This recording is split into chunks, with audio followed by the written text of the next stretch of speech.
What's up, guys? Today we're going to be looking at the second of the three regional championships that happened this past weekend with the regional in Stuttgart, Germany, with another weird deck winning the entire tournament. And this was the second regional of the weekend that did not see a single Lugia V-Star deck make it to the top four of the tournament.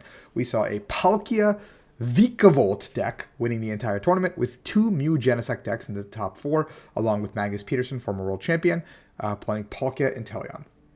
We did see a Lugia make it to the top 8, but there was only one, a stark contrast from the LAIC metagame where there was 6 Lugias in this top 8. Now we're going to look at all the lists in this top 8 that are available to us, besides the Lilianas, and we're going to break them down and see how we can improve these, moving towards Arlington, moving towards San Diego, moving towards Liverpool, if you're attending any of those regionals, but that's all that's left in the Silver Tempest format. So we're going to take a look, and if you guys enjoy this kind of analysis and content, please let me know in the comments below, and like and subscribe. It helps the channel a ton. So first off, we've got Mateus. I think I'm saying that correctly. I'm not even going to bother with the last name. I'm really sorry. But Mateus brought a very interesting version of the old retro turbo Palkia idea that we used to play way back at the beginning of the I don't even remember what set Palkia came out in, but it was like in May, whenever that set came out, and the Australians played some really cool Origin Form Palkia Turbo deck with a bunch of different attackers. This uses a very similar concept, using that Mysterious Tail Mew and a thin Palkia line to just dig through your deck using cards like VIP Pass, the Radiant Greninja, Heavy Melanie to just accelerate to your board, as opposed to something like an Irida. One copy of Morning and one copy of Boss, making it so you have to get that turn 1 Paralyzing Bolt at all times.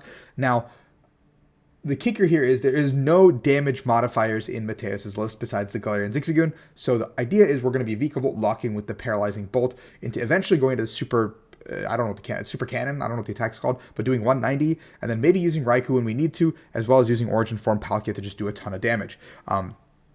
The deck is very aggressive in nature, and it requires your opponent to stumble for at least 1 or 2 turns while you're setting up your lock, using your cards like Cross Switcher to just kind of bring up those threats before they can even be a problem, because Vikavolt's damage is very low, so you just have to buy enough time with Vikavolt until Palkia comes online, and then Palkia's Subspace Swell is a lot of damage and can one-shot almost everything in the format still when the benches are loaded. So you just have to set up the board perfectly, and huge congratulations to Mateus, who, won a regionals with this crazy contraption that I would have never believed would win a regionals. In second place, we have Brent Kuzmins playing a Mew VMAX list, a Fusion Strike Mew list that, when Silver Tempest came out, we saw the Forest Seal Stone making its way into a couple of decks. Players were saying, hey, Fusion Mew is maybe the best way to play it. Other players were saying DTE Mew is the best way to play it. But Mew hasn't seen that much success since, Silver Tempest came out. But Brent went for a little bit of a greedier build, playing only a 3-2 Mew VMAX, playing 3 Alessis Sparkle, still a very heavy line, to fit those catchers that are so crucial in that turn 1 to make your turn 1 good. And 2 copies of Trekking Shoes to dig a little bit deeper. 3 Sparkles, a Boss, a Serena, and a Silene. Silene to recycle some of those resources towards the end of the game is a very smart tech card. No copies of Palpad, just saying, hey, if we go through, we go through. 4 tablets, 2 choice belts. Everything else looks very standard. The 3 catchers are what makes your turn 1 so incredibly strong in these matchups. 2 copies of Lost City to bump stadiums, as well as just, deal with Regigigas if you need to, deal with the Drapions, because I don't think any deck besides a couple of these Inteleon Articuno decks ended up playing 2 Drapions this past weekend. So if you can get rid of the first Drapion with either a Mew VMAX or a Meloetta, the prize trade should go in your favor against Drapion decks, because Meloetta is one of your more lethal attackers in those matchups, so it can soak one of those hits that would otherwise be used by Mew VMAX.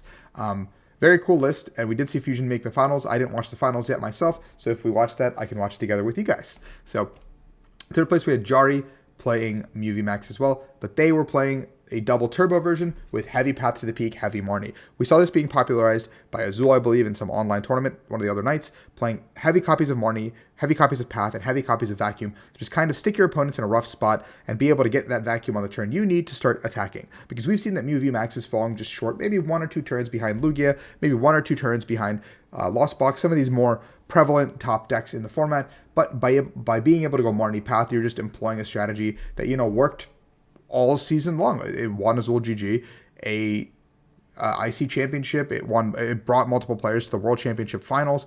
Marnie Path is a very strong combination that cannot be underrated. And with 2 copies of Forest Seal Stone, you can pull yourself out of Path. You can play a reasonable game. You have 1 copy of Heroes Medal as well, to make Lugia need to have that Evital on that first attack to go through that Heroes Medal. If they don't find that Evital on the first attack, they're only taking 2 prizes with Heroes Medal active. So A very cool concept and a third place finish from Jari. In fourth, we had Magnus Peterson proving that Palkia Inteleon is not dead and Palkia Inteleon is still very much alive. This is a list very similar to what Jake Gearhart played over in America, but we have the 2 Articunos with the Wild Freeze and the Emergency Jelly to kind of keep the lock going, along with 2 copies of Quick Shooting as opposed to Jake's 1 copy of Quick Shooting and 2 Shady Dealings to just keep the lock going. Ice Cube plus Wash Energies to kind of win those like Lost Box matchups, to win those Regigigas matchups, some of those weirder matchups that you might not necessarily feel super favored into.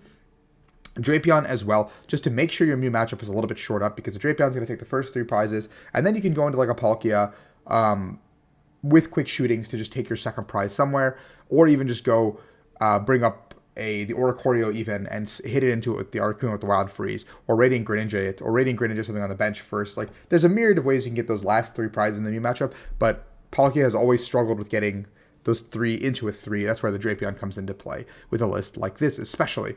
You can see the list is a little bit aggressive. We've got the Court, you've got the Candy to ensure you can get to those plays much quicker. 2 copies of Raihan as well to make sure that Articuno can be powered up without the Star Portal ability. 1 copy of Serena, 1 copy of Boss to make sure you can keep the lock going with the Articuno of Wild Freeze, as well as Quick Shooting to bring up the targets you want.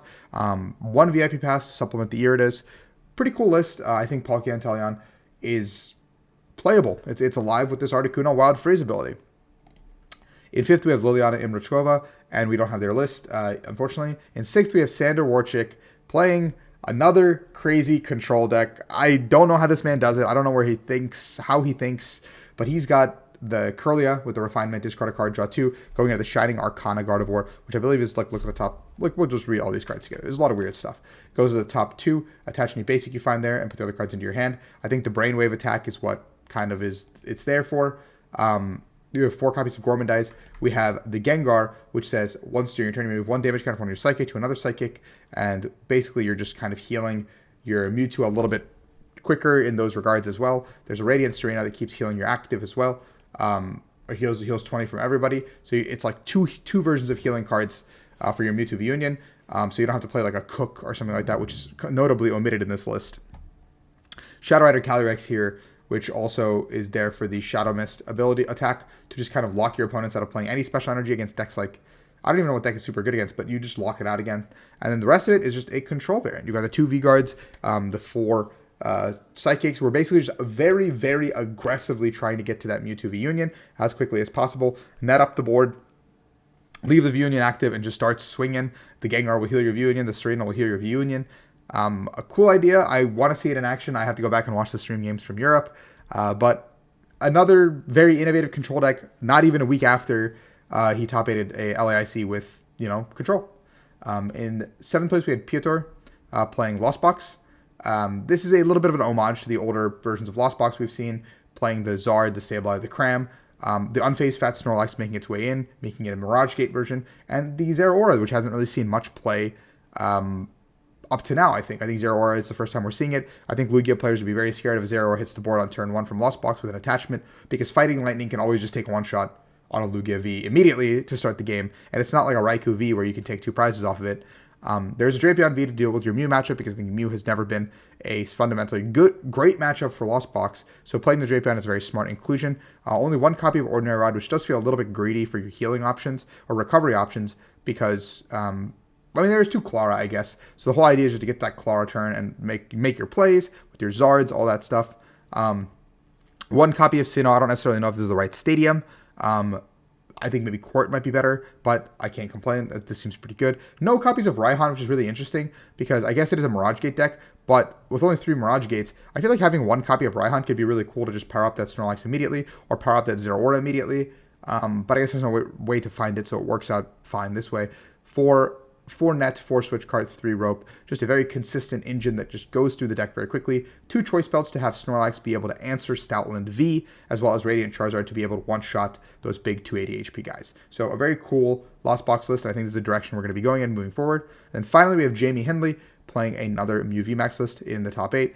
Jamie ended up playing more of the fusion build as well, but they were not playing catchers. They were just playing a heavier line of Mew, a heavier stadium line to make sure they don't get stuck by Path at some point in time. 4 fusions, a Silene is still here, and a Palpad to recycle those fusion energies and just to kind of offset the prize trade. So this kind of is like a mid-hybrid between what we've seen so far. Nothing of full commitment to the fusion or a full commitment to DTE because we don't see the catchers for that turn 1 prowess. So that was the Stuttgart regionals over in Germany, and I know the people in Europe, you guys won't have a regionals up until Liverpool, I believe, which is in a month and a half. So you don't have to worry about too much about this, but if you're going to Arlington, these kinds of results are important to analyze, to look at, to move forward with, and to understand how to, go from week to week. Looking at metagame results does mean a lot. So I hope you guys learned a lot from this video. I hope you guys enjoyed. And tomorrow we'll be looking at Toronto Regionals, the metagame, the one I went to, the one that had 1,061 players. I was there. I played in here. You won't see my name yet, but I'm down there. But if you guys want to see my tournament report, it's one of the previous videos from this week. But, vlog at some point. But I hope you guys enjoy. Peace out.